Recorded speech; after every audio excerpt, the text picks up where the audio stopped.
Hi, Homeworthy. I'm Courtney. Welcome to our home in Tiburon, California. Come on in.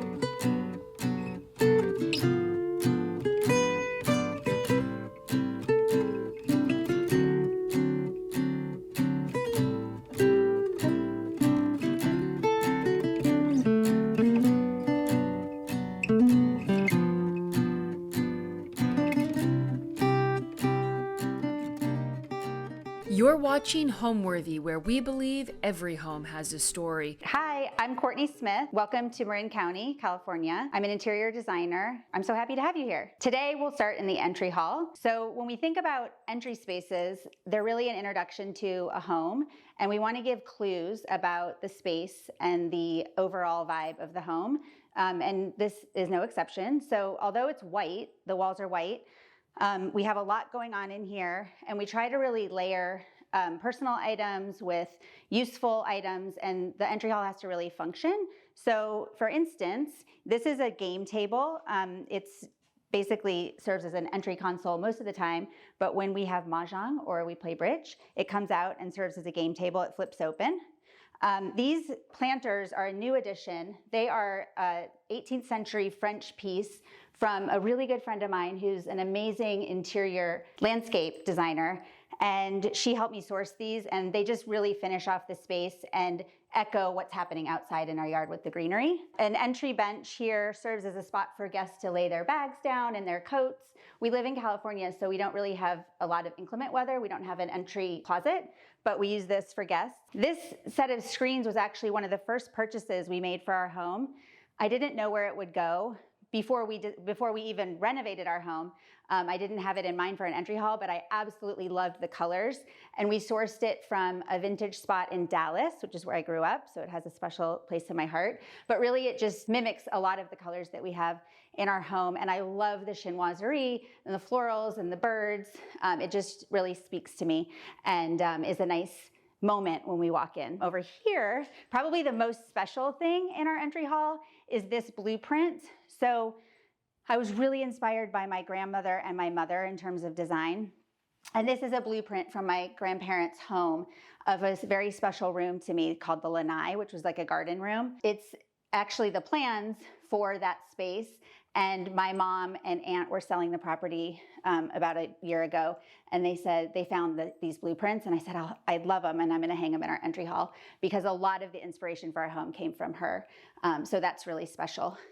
And then over here, one thing to mention is really we try to pack a lot of function into every space. So this dresser is where we keep all of our linens for entertaining. It's full of napkins and placemats and all kinds of goodies for entertaining.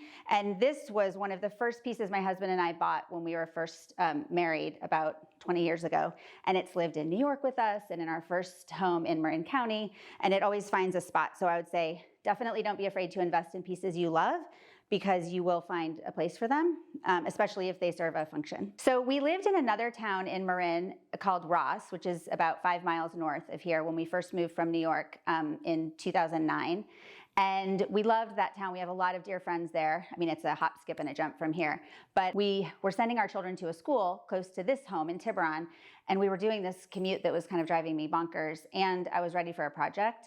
So we sort of started looking in 2015, and we happened upon this home, which didn't look anything like this when we bought it, but it was a hacienda. My husband and I had spent a lot of time in Santa Barbara, and were really inspired by that style of architecture and the indoor-outdoor connection of those properties. This property really spoke to us in terms of the just the feel of the property and the fact that there was a lot of potential for improvement. So we bought it in 2016. We lived in it for a few years as is, and then we embarked on a renovation in 2019 that we took through COVID. It's unclear when exactly we finished. It was sort of like never ending. I think we finished in 21, 22. All right, now off of our entryway is our kitchen.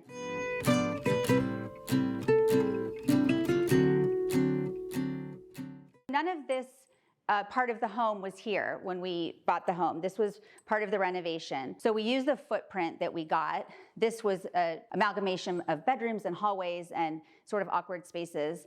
We took that down. We used the foundation. We expanded it a bit, and we created this great room space that's really the heart of the home. So this is where we live when we're not outside. And I know, some people are a little afraid of an open floor plan. For us in California, it makes a lot of sense because we're really indoor-outdoor living, and we don't live in a formal way. We do have a formal dining room, which we can use, but really we're in this room almost all the time. So the first pattern that we picked when we embarked on our project was this citrus pattern on the wall back here. I've always loved this pattern. This is a Joseph Frank pattern. He was a textile designer in the mid 1900s. I've just always loved his work. And I'd had this earmarked for myself for years and years. And when we bought this house, it did have citrus growing on the property. And I thought, oh my gosh, it's the perfect opportunity to use that fabric that I've always loved. Or that pattern that I've always loved. So it landed here.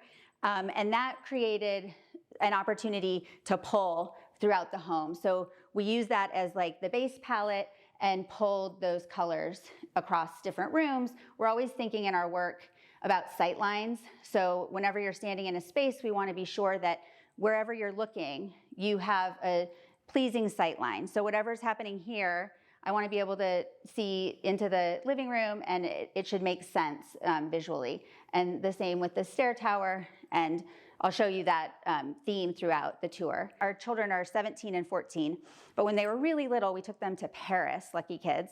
And there's a bakery that's a French bakery called Latterie. I'm sure I'm butchering that. I did take like forever years of French, but I'm terrible. So Latterie's color is this beautiful pistachio green, and I've always loved it. It's my favorite. So when we were doing our kitchen, I said, I really want to use that Latterie green. So that was the first paint color we picked. And then we only have 4 other colors in our house, paint colors. We really limit paint schedules for ourselves and for our clients because it just makes, it creates a thread throughout a project where if you're repeating a color, it brings a sense of calm to what could otherwise be sort of a frenetic design style, because we do love to use a ton of patterns, a ton of wallpapers. There's 13 wallpapers in our home. And having a simplified paint schedule really helps us tie things together. So this is one of the main colors in our home. Then of course we have a white, which you saw in the entry hall, a dark green, which is all of our window mullions and some other spots, and a blue. So that's it. That's pretty simple. And our clients do love that because honestly, it makes keeping paints really easy. We love to use found items as decorative additions to a space. They just bring they make every space really unique, and they give a sense of the personality that's kind of behind the home. So in this space, for instance, this swan or goose, do we know what she is? I think she's a goose. This is from France, and I found her at a wonderful shop locally called Hudson Grace, which is a chain, but I think founded in Northern California. It launched in Northern California, and she's from like the 1800s, early 1900s. She's really heavy. She was outside in a garden for many years. So she's beat up. She has a lot of patina. We love her like that. And this is a big island, so she helps ground the space.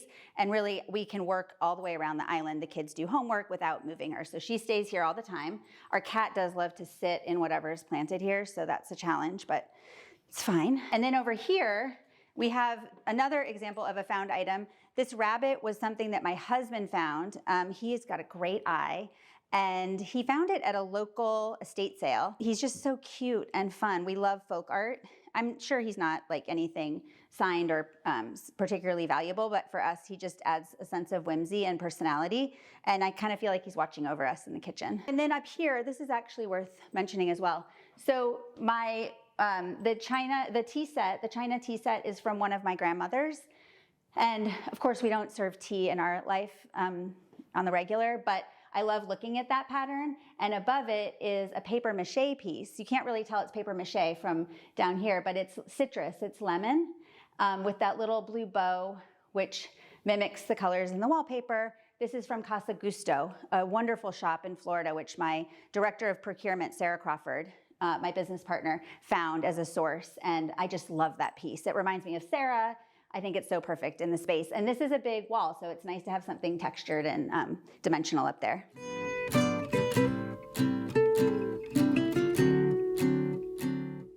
So same space, we'll just meander into the dining and living area. This is where we eat family dinner when we're not eating outside. And we play games here and such.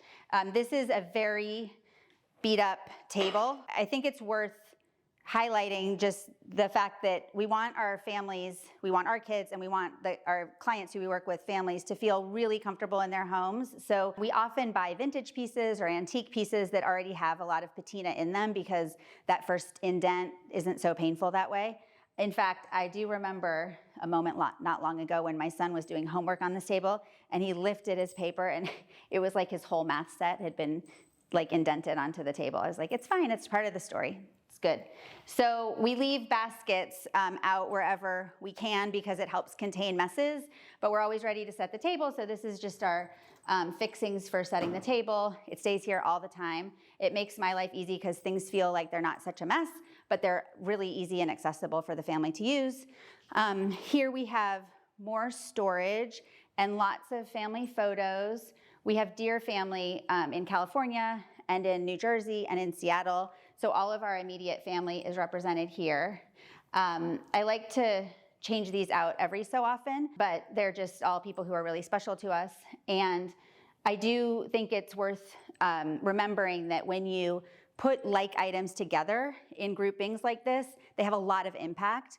So in our home and with our client homes, we try to build collections for clients and for things like pictures or objects. Like I have a collection of calligraphy brushes down here. We have a lot of different collections throughout. I'll point them out as we go. But in here, that's dining, living. This is really our formal living area, although it's not very formal, as you can see. We keep the chess out all the time. My kids play that sometimes. I like to keep things out and accessible and reachable so that when people are here or my kids are sitting in here, they can just plop down and use things, and we don't have to make such a big deal out of going and getting a game out, or like we keep a deck of cards in the basket with our placemats and coasters and such so that it's easy to play cards after dinner. So we try to be thoughtful about where we're placing things and inviting people who live in the home to really use the home and enjoy the home. I never sit in here. My kids and husband sit in here all the time, but I'm a doer and I like to move around. I do sit in here sometimes, but it's a really beautiful space. As you can see, it's all about the view from our property. This is looking east toward the Berkeley Hills, and the Richmond Bridge is the bridge that you see out in the distance. When we bought the home, the original site, this was a primary bedroom, and oddly enough, this was a wall, and the bed faced this way. There were two tiny windows on the sides of the bed. We, of course, when we renovated, took that wall down and created a wall of windows, and for us, it's just so relaxing and beautiful. We're so smitten with the view. We've lived here for many years and it doesn't get old. We like to mix new with old, with sentimental, with quirky or whimsical or unexpected or irreverent. So in this room, this chest, this secretary was my aunt's, and she lives in Maine. And when she moved from one home to another, she couldn't use this piece anymore. So she gave it to me, and I absolutely love this piece. It's so special to me because of who it came from, but also just because of the beauty. I love the design, I love the glass, and this actually holds, it's very functional. It holds all of our wrapping paper and gifts for the kids. They can pull stuff out for birthday parties and such, but it's really functional. And then up here, this is a collection of rose medallion that was my mom's, and she and my dad moved at one point, and she was like over it. So I said, oh, I'll definitely put it out. I love it.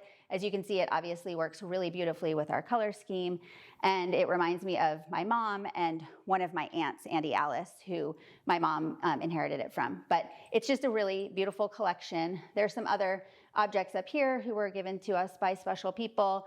There's a pair of monkeys, which remind me of my kids.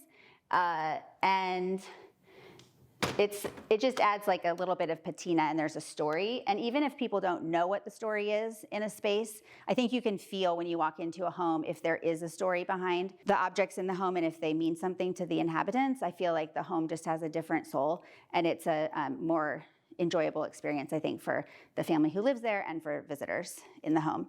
One other sentimental object that is a real conversation starter is this book. I got this out for you guys to see because this is so special to me. If there was a fire in the home, I would save this book. This is called a hostess book, and this is my great-grandmother Lolly's hostess book from the 1950s. So it's cool because, first of all, it's my great-grandmother's, and it is her handwriting. It's just absolutely gorgeous. She dated all of the entries, and they detail the plans for the different parties that she had.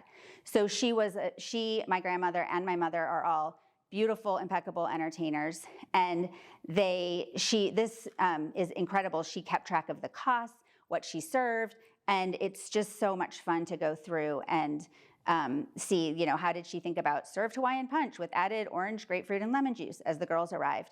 She had bridge groups and domino groups and things. They lived in Yuba City, 2 hours north of us, but this is just, irreplaceable. And I love that it was created at the moment when our home here was being built, and that it has my great-grandmother's hand and thought in it. And my mom actually gifted this to my husband when we moved into this home, and she wished us many years of happy hosting. So I think that's so special. One other piece, which I have to mention in here, is this art piece here. It's a commission by Sharon Lee of Crane Home. I found her from a magazine cutting of her home in Santa Monica, which was a Spanish-style home, and I absolutely loved that home. Cut it out and had it in my file of inspiration for many years.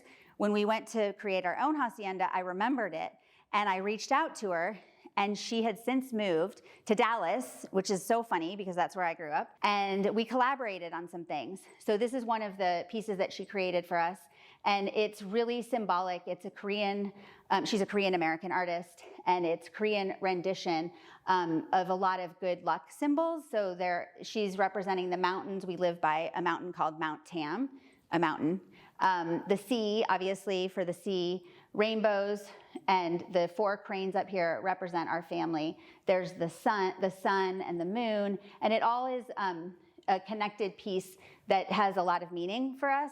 I sent her all of the fabrics that were going to be in the space and said, just create anything. And she created this. She just blew my doors off. She's just incredibly talented, and I treasure this piece. I think it's absolutely beautiful. She also created the fabric that's on the cornices up here. These are a happy accident, which we love in design. So oftentimes when we run into roadblocks in projects, they're a really great opportunity for being creative, and really good things come out of roadblocks. So the roadblock in here that was the catalyst for these crazy and awesome cornices was that when we moved in, we realized that there's a lot of morning light in this room, and I wasn't planning on window treatments for obvious reasons, but we really needed some sun protection, and I didn't want to do drapes because we had these great sconces on either side of the window, and drapes felt pretty formal for the feel that we were aiming for. So I brainstormed with my fabricator, and we came up with this idea to do these woven shades on the windows. They're all operated individually, so we can control the light depending on where the sun is. We get very intense morning sun, like I said.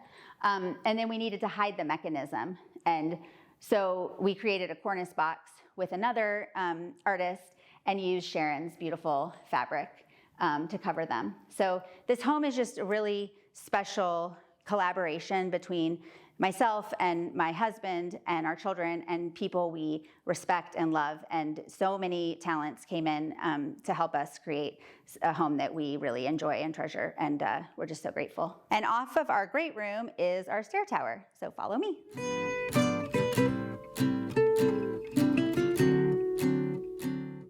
So in here, this home originally wasn't a 2-story home.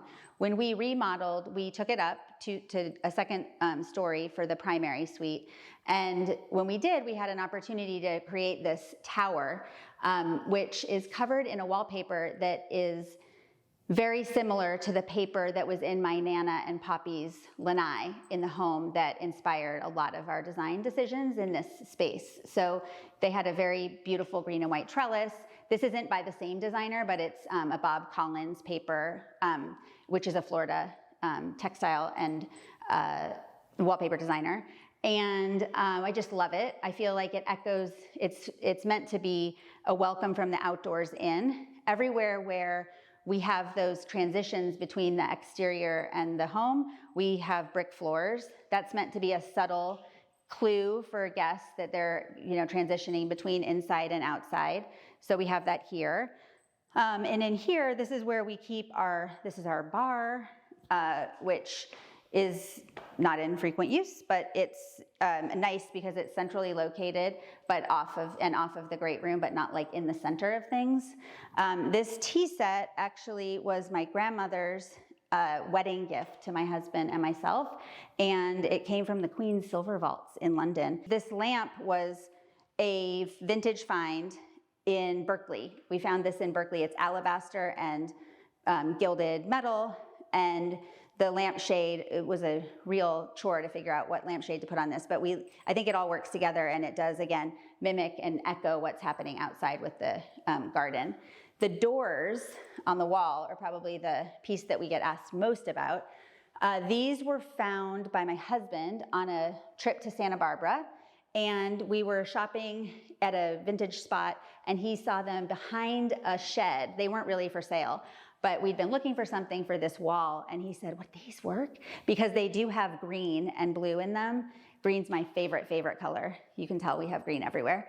But I was like, maybe, I guess they will. And we have a fabulous art installer it was really a feat to hang these on the wall. But we love them. We don't really know what the story is, so we're gonna make one up. We think they're from a church in Mexico, but we don't know. Real quickly, I wanna show you something special we did at the bottom of the stairs. Come with me. So these are framed holiday cards. So every year that we have created a holiday card, which is every year, we frame them and we put them on this wall in no particular order, with our wedding announcement in the center, and then just surrounded by all of our family holiday cards.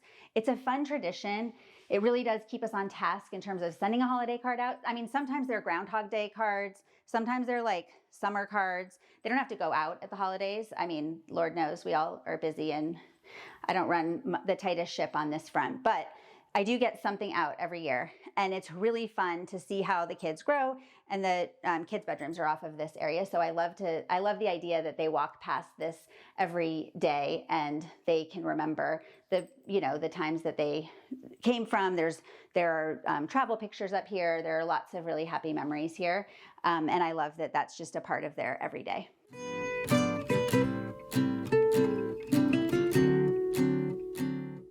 Now we're back to the other side of the house where I'll show you the dining room. Come with me. So this is the dining room, billiard room. We use it as a formal dining room a few times a year. We host a lot, but we often host outside or more casually. This does get used Christmas, Hanukkah, Easter, etc., Passover, but most of the time it's a billiard room. And the reason we did that is because I don't love a space that just doesn't feel like it gets used on the regular. First of all, our homes, every square foot is precious, as we know. And I like the feeling of a space that is used and well-loved. So my husband's a pool player. He played growing up. His mom and dad have a pool table on his third floor in his house in New Jersey growing up. So he and his twin brother grew up playing with their dad, and then he played all through college, and he's a really good pool player. So he is the one who uses this most of the time. We like to think our kids are gonna pick it up and they'll go to college as pool sharks, but we don't know. So far that has not happened. And the fun thing in this room, besides the fact that this pool table converts to a dining table, so right now it's set up for billiards, but when we're hosting dinners, it lowers, there's a mechanism underneath that lowers it, and we have pieces that go on top that create a dining surface. And it's really functional, and it's nice and wide, so we can seat 2 people at either end. I can seat 12 to 14 in here, no problem, which is great. But the other thing to mention, a couple things, are you can tell in here the ceilings are quite a bit lower than in the great room and the entryway. And that's a clue that this is the original adobe hacienda. So this was the scale of the home when it was originally built. I'll show you the walls and the construction. It's really interesting, actually. But this room, when we bought the home, was a den family room.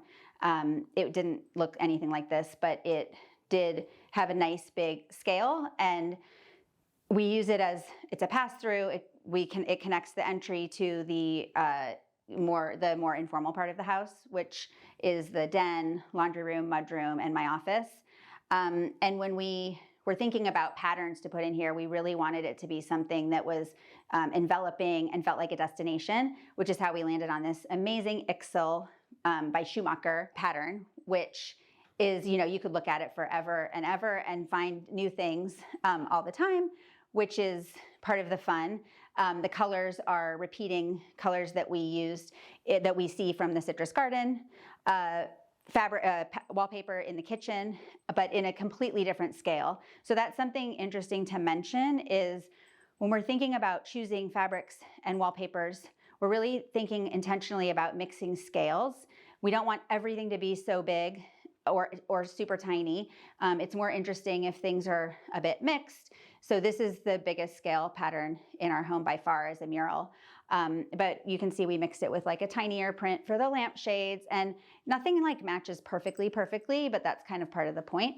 And things are a bit more interesting if they're not super matchy. So one thing to mention in here is we didn't have a need for we didn't have a place for a proper coat closet in our floor plan, because the natural spot for it would have been at the end of our entry hall where we have a window out to the water. And I really wanted that window in the entry hall because it's obviously a peek to the view, and it's a hint at the whole reason for the floor plan laying out the way it does, which is to create sight lines to the water as much as possible.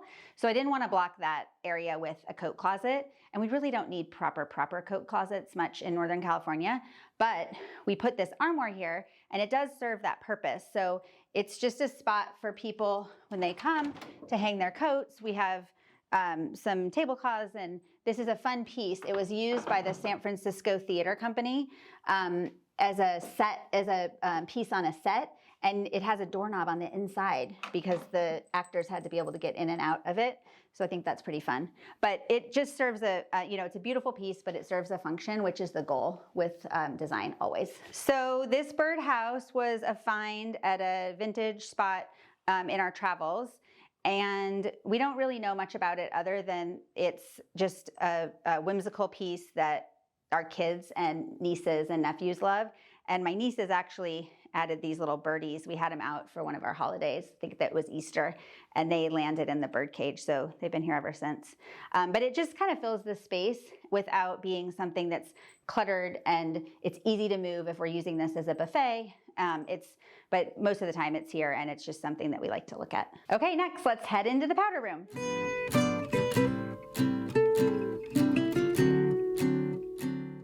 Before we get to the powder room, I'll show you a peek at the original construction so that you can appreciate what we were seeing when we bought the home. This is adobe, this brick material. It wasn't this color when we bought the home. It was kind of a yellow beigey color, but it's essentially every wall in the original part of the home is made with adobe. We've covered it up in some places with wood paneling, but it meant that we couldn't take any walls down in the original cottage, because if we did, we would be compromising the construction and the integrity of the home, because every wall is structural because they're all intertwined. And so we had to really get creative with our architect, who's wonderful, Jessica Fairchild, about how to use spaces that were once something else and integrate them into a floor plan that's completely new. The key was to think about the scale of the rooms that we had and forget about what they were being used for when we bought the home, and create a floor plan that flowed and featured rooms that we actually needed as a family. So this is the only space in the home, this little vestibule here, that doesn't really have it's not a living space. It was a teeny tiny little den when we bought the home that had a big sliding door here. We didn't need that in our floor plan, but it creates breathing room in our transition between the original part of the home and the new part of the home. And this window gets great light, so I love it for plants and decorative objet. So that's just decorative. These are actually my design closets. I have all of my fabric samples and textiles, wallpapers, metal samples, all of that are in these two closets. And then here is the powder room. So the powder room is a little tiny nook. It was just part of a tiny den previously. And it's wallpapered in one of my favorite patterns, green and white, of course, because I love green and white. And we put this overscale, crazy painting on the wall. I had it spray painted in the same green that is the green we've used throughout the home. So it ties to everything else that's going on. And it's just a fun piece. It's not a family heirloom or anything. We found it in a vintage, on a vintage hunt, but I love it. And it's the perfect colors. And then in here, I want to show you a collection. I've been collecting heron for my whole life, well, since I was in high school. And it's in our powder room, which is always a conversation starter. I love to do things that are a little bit irreverent. This is not traditionally where you would place your heron collection in the powder room, but I think it's fun. And it makes a collection that could be sort of like prissy or fancy feel much more approachable and down to earth, and I think more interesting in a way. When my family gifts heron, they gift, lots of people collect one color of heron, and in my family, they gift heron based on the color they think the animal should be. So like the bunny rabbit's pink, the dolphin's blue. So these are my family's interpretations of what colors these things should be. And I know basically when I got each one of these, who gave them to me, they're all really special. But people come out of the powder room and they're like, oh my gosh, I love your heron collection, which is fun.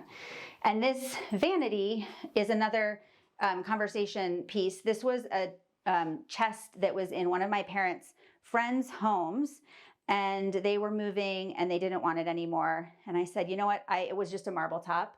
It didn't have a sink in it. It was probably used in for maybe like a washstand in the old days. But I said, oh, I'll use it in our powder. It'll be perfect. It adds some patina, and I love the scale. And we had to build a base so that it would be like standard sink height. It was quite low, but don't be afraid to repurpose items and get creative. I just think they're much more interesting in some ways than buying a vanity like, stock. So that's fun. And this mirror is an example of a piece that adds texture and whimsy. It's just, current. It's not vintage, but it's interesting. And I know when kids come in here, they love to play with these little things. Okay, I'll take you into the art room, game room next. Come on with me.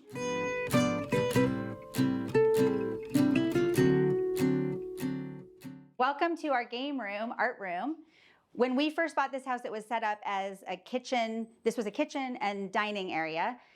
We obviously didn't need that in our floor plan because we've created it in the great room and we have a proper dining room.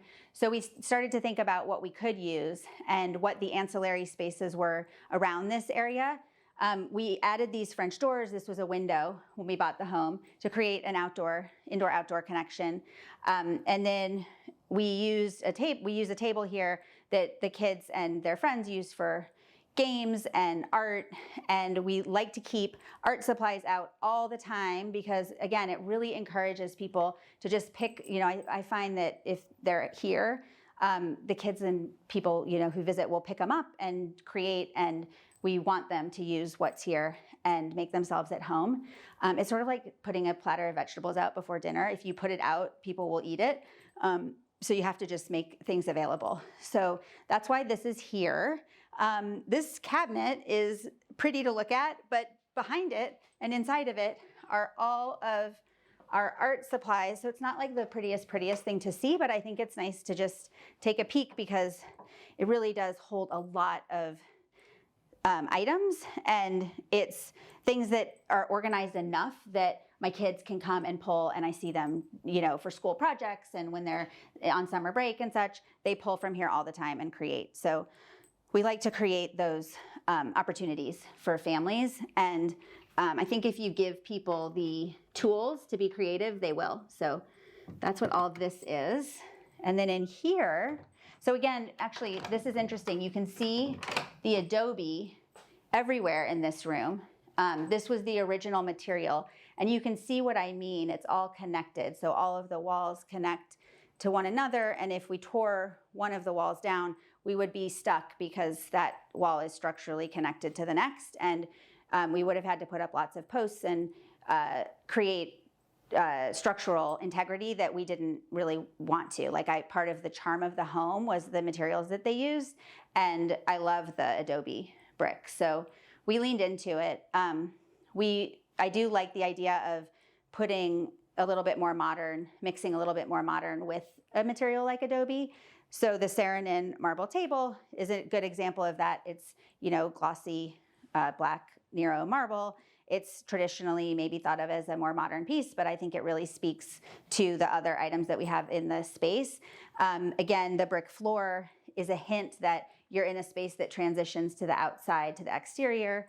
So, and it also is just it's a very livable surface. It's imperfect. So if we spill, if somebody, makes a mess with art supplies, et cetera, it's no big deal. Totally wipeable, and you're never going to see it. And then another example of the modern mixed with the more organic or traditional elements is this art piece. So this is a black and white photograph of Grand Central Station. My husband and I met in New York. My husband's from the East Coast. We lived in New York for 12 or 13 years before we moved to California. And so New York has a really special place in our hearts.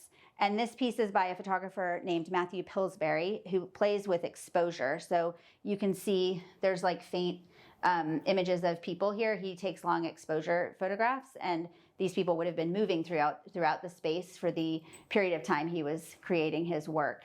But I just love this piece. It reminds me of really special years in New York, and our daughter was born there. And again, it's fun because it's not what's here. So when you look outside, you obviously aren't seeing New York City, which I love the idea of creating moments of destinations that are, art through art in a home. This art room, game room, is connected to what was originally a kitchen, and we use and have renovated as our laundry room. So let me show you that. So in here, again, the brick floor is telling you that we're in an indoor-outdoor space. It was a really nice kitchen. It was a functional layout, but quite small. And you can see that the idea of the home wasn't so much about the view in the original cottage. It has really good energy. It has really good scale. It's really cute, but it's not about a wow factor out to the water. Which is interesting. It's just a different way of building and thinking about views. But the scale of the space does support a beautiful laundry room. So we've hidden our washer dryer back here, which, we don't have. I think we have doors on 3 or 4 bathrooms and our bedrooms, and that's it. Everything else is open floor plan. So, this is easy to switch the wash, easy to use while we're living in the rest of the house. It's a very casual lifestyle, which I love. This was the original placement of the sink, but now it's used as more of an art sink or a laundry sink, or we cut flowers here and create flower arrangements from this area. We've got a dog, so this is her dog crate.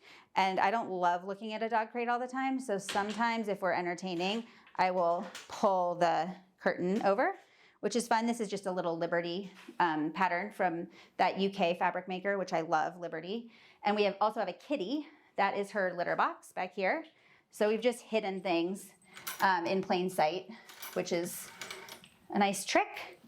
And then through here is our mudroom. So this is the way that our family comes and goes almost all the time.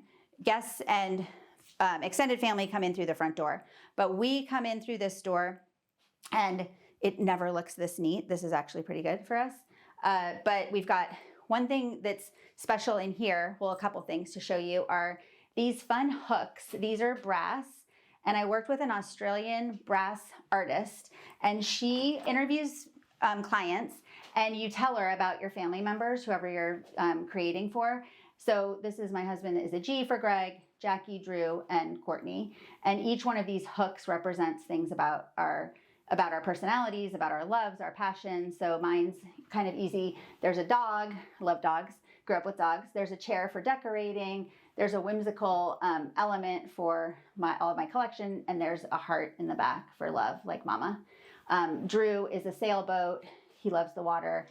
Building, this is a screw and a nut and bolt. He loves to build. and he loves to play sports. Jackie is she loves an elephant as a lucky charm. It was on her birth announcement. She loves the sea, and she's a total entertainer. So this is a key to a home. And then Greg's is a kitty cat, a boot for hiking, and he's a wine connoisseur. So he loves to taste, and we go up to the wine country often. So those are just fun. I mean, they're often covered up with all of our stuff, but I think the more personal elements like that you can add to a home, the more of a story a home has. And like I said before, even if a person who's entering your home doesn't know the story, you can feel like there must be a story there. And it just gives a sense that whoever lives here really cares about the details. And that's true, we do. The art on the walls is by my son. A few years ago, he did this collection of mushroom art, which I absolutely adore.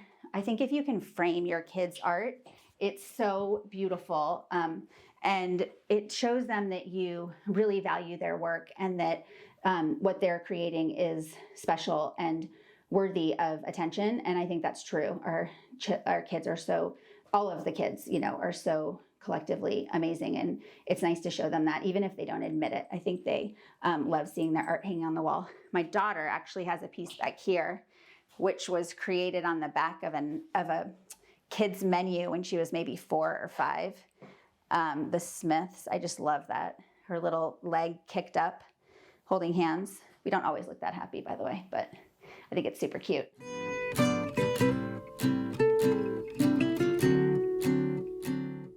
Now I'm going to show you the den, which is the original living room in the home. So here we are. Welcome. This was actually the room that was sort of the most done when we bought the space.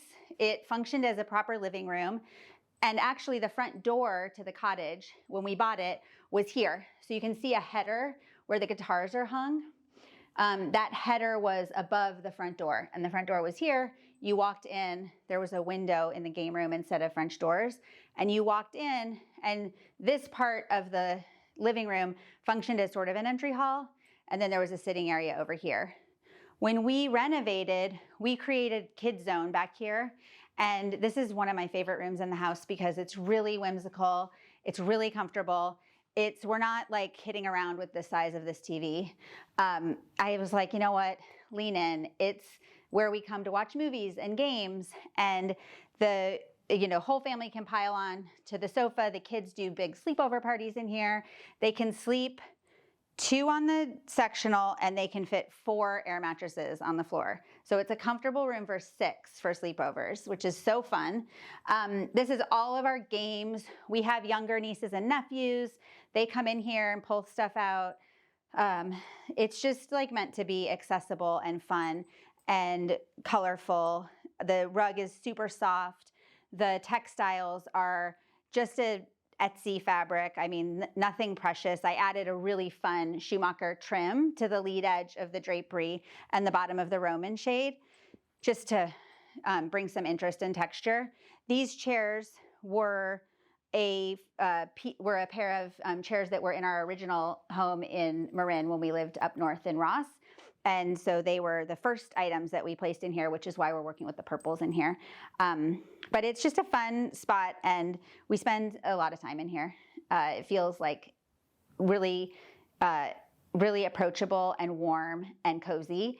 You do have the view, obviously, but it's not about the view. It's more about the TV and what's happening on this wall. Which is fine. Like, not every room in a house like this needs to focus on the obvious view. In some ways, it's nice to bring the attention into the interior and create moments where that's not so much the focus. So that's what we're doing in here. And I'm glad you're here. It's so fun. I want to show you my office. Come with me.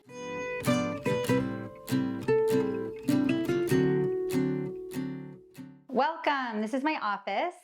This is where I spend almost all daylight hours. Not really, but it feels like it.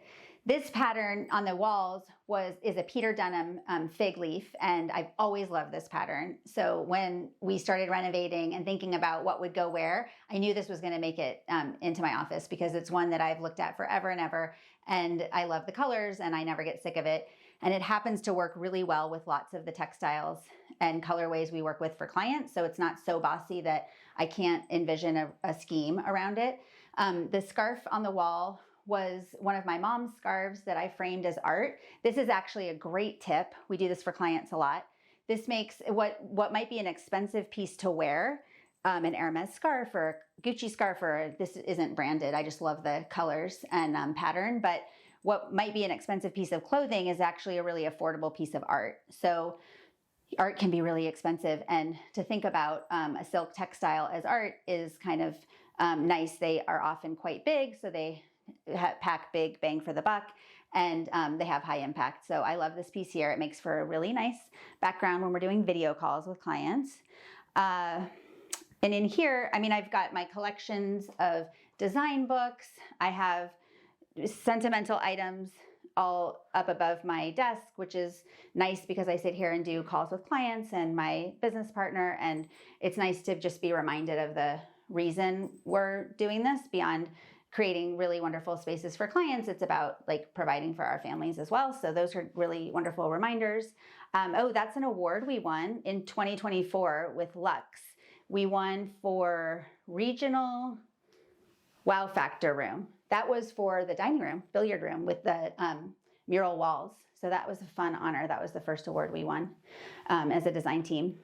One other thing that I should show you is something that my business partner had created for me, and it's really special. It's in the dining room. So if you just pop around here, I'll show it to you on this chair. This pillow, be ready when the luck happens. This is a quote by Ina Garten. I read her book. She wrote a fabulous memoir, and I said to Sarah, gosh, that would be such a great pillow. You know how the lots of pillow, like there's a lot of great sayings that are on embroidered pillows, and they're kind of kitschy and fun. And she remembered that and had it made for me by a needlepoint artist in the Ukraine, I think. I just absolutely adore it. And it's such a good reminder because it's the first thing you see when you come through from the old side of the house into the new side through the entry to the great room. And I like that it's just a little reminder to be, to be ready and to have perspective.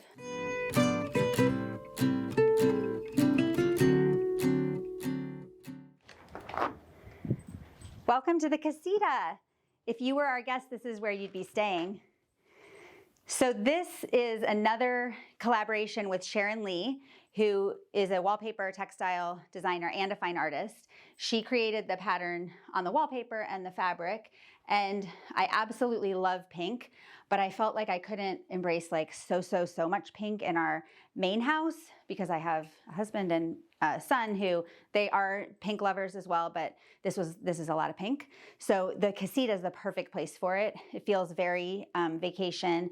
The palm fronds are really echoing what's happening outside. We have a humongous date palm in our front garden, and we have palms scattered throughout. So I love that this is a reference to what is happening outside.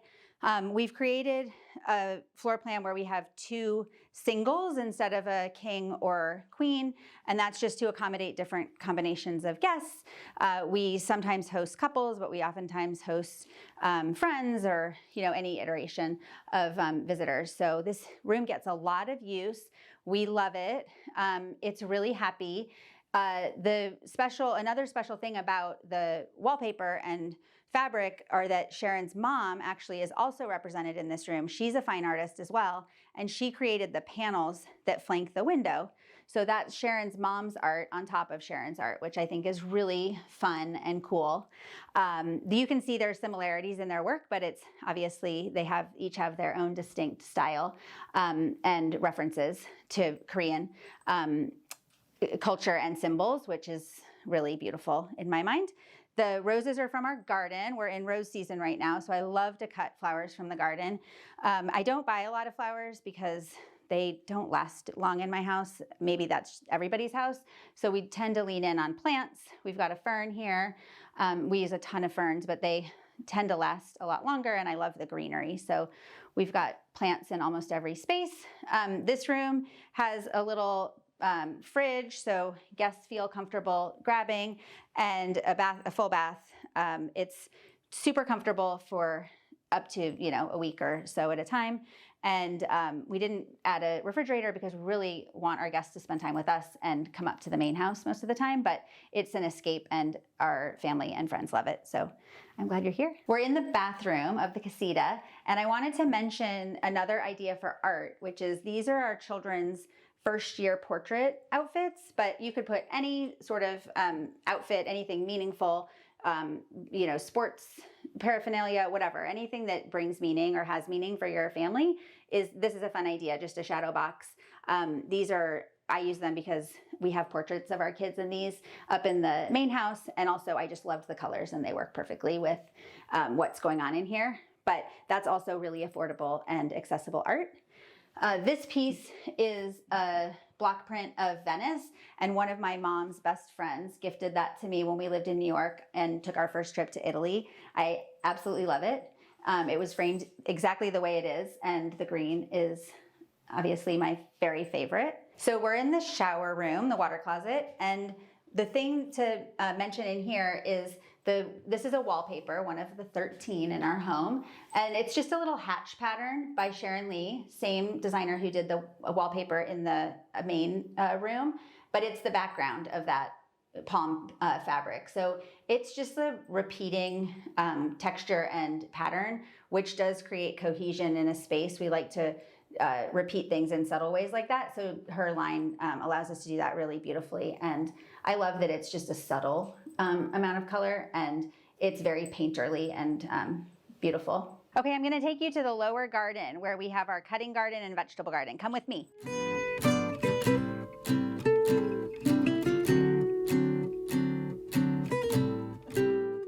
Welcome. So this is really my husband's domain. He is a gardener. He took that hobby up maybe right around COVID, actually.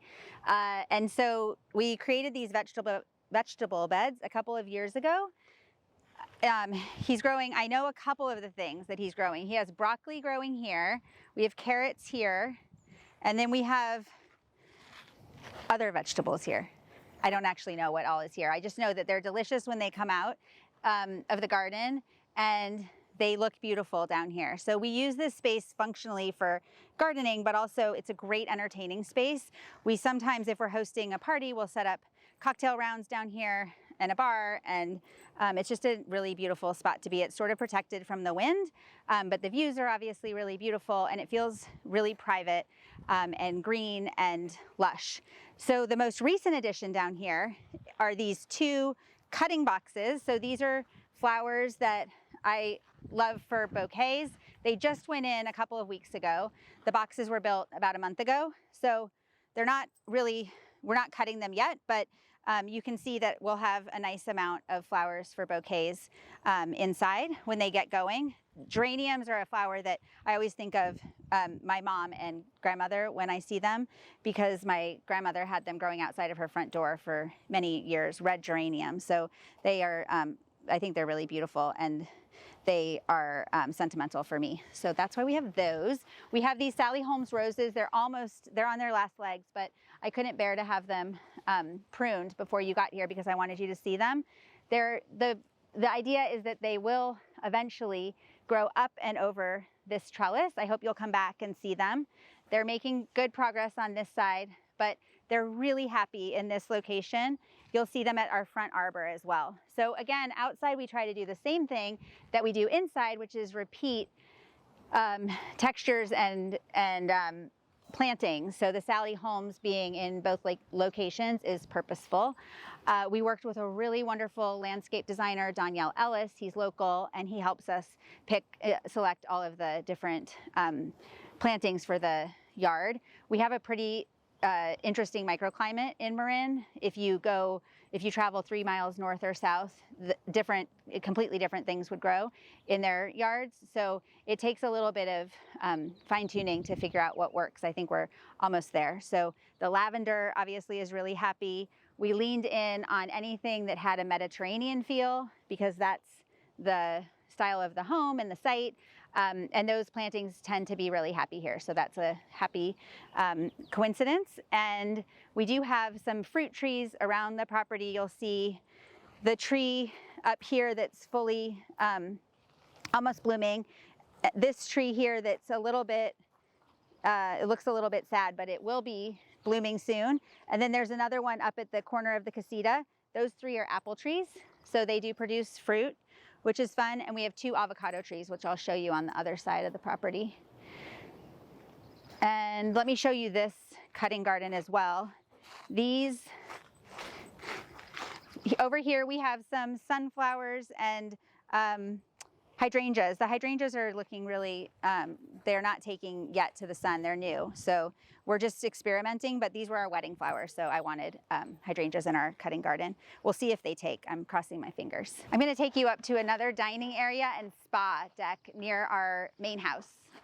Come with me.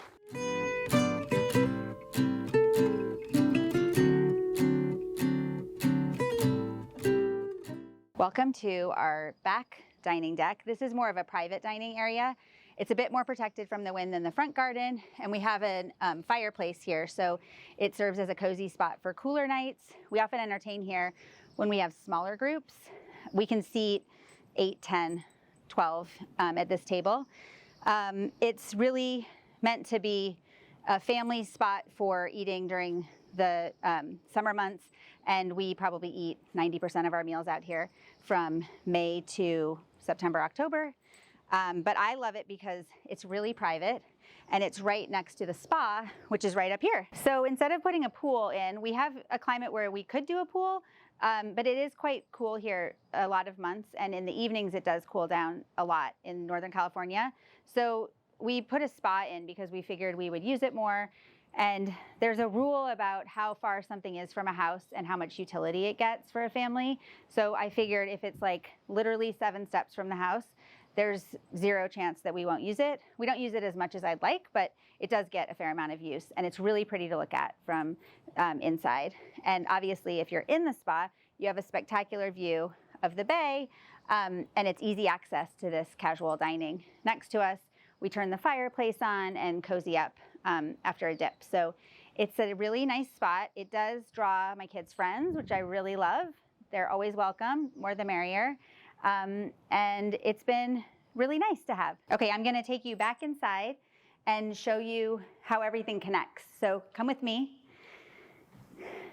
And again, you can see we've transitioned from outside to inside, and we have that brick happening again, which is something that I mentioned before, but we've used brick everywhere where we've got landing places on the exterior and mimic those inside. So right outside of our kitchen is an outdoor kitchen, and this is the newest addition. That's a construction addition.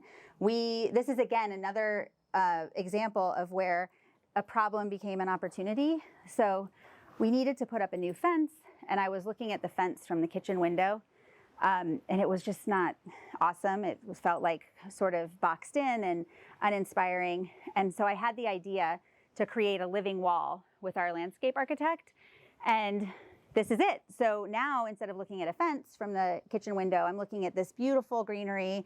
It's like obviously very happy. You can see it's growing out of control.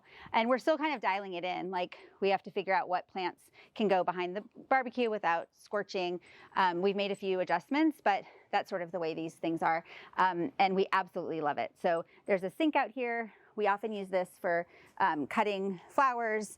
This is like a super easy zone to clean up. I don't worry about any of that. This is a griddle. So anything that's fried goes out here. I hate to clean up the fried stuff inside. Not that we fry that much, but if it's messy, it's here. And then our barbecue.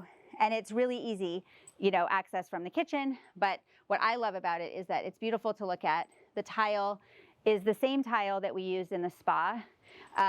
Again, it's that repetition of materials and patterns that brings some cohesion to a home. Even though you're not seeing the tile at the same time, your brain and your memory recollect that you've seen that before, and it makes sense. So, I love looking at it from the kitchen. Okay, I'd love to take you to our front garden. Come with me. So this is a spot we use year-round, fire pit and chairs, and we cram people in here. I mean, we've had 25 people sitting around. The ledge around the edge here is a nice seating height. That was purposeful. So people scoot in. When it's not fire pit season, we use this as a table. We throw big platters of appetizers on here, and it's just always really beautiful and nice. Even in the cold months, it's wonderful because this does kick off a lot of heat, but obviously it's all about the view. So we love this area and spend a lot of time here. When we bought the home, it was sort of overgrown and there wasn't really a front garden to speak of, so we knew that was a big opportunity. The lower yard was also quite overgrown and there was a big concrete sort of parking situation in the lower garden. So we got rid of that, and the property just presented a lot of opportunities for improvements. We knew, because we were building during COVID, we were really sensitive to being really purposeful about the spaces that we were creating and wanting to create destinations on our property that we would use all seasons, both as a family of 4, but also for our extended family and friends. So we thought a lot about what the different parts of our property could be, and I think we arrived at solutions and moments that are really special and that we actually do use. We've created reasons to go to the different parts of our property, so that's really nice. So over here is our dining situation for bigger parties. So we've set the table for 8 tonight because my family's coming over, but we can seat more, and we often do. And this is the area where we're standing is the top of the casita that we just toured. There's a 1-car garage attached to that casita guest room, and this dining deck is the top of that structure. So this was not, the casita and 1-car garage, lower garage, were not a part of the property when we bought it, and those were an addition. And when we added that addition, we created more flat space in our front yard, which is really nice. So we use this a lot, and I love it. We always seat guests on this side, obviously, but there's not a bad view in Northern California. We're so lucky to live here, and I'm so glad you visited today. Thanks for coming, Homeworthy. It's been so much fun. Come back soon. I'm gonna go get ready for our dinner party. Take care, bye. Thanks for watching. Be sure to go to homeworthy.com for exclusive content, shopping guides, and so much more.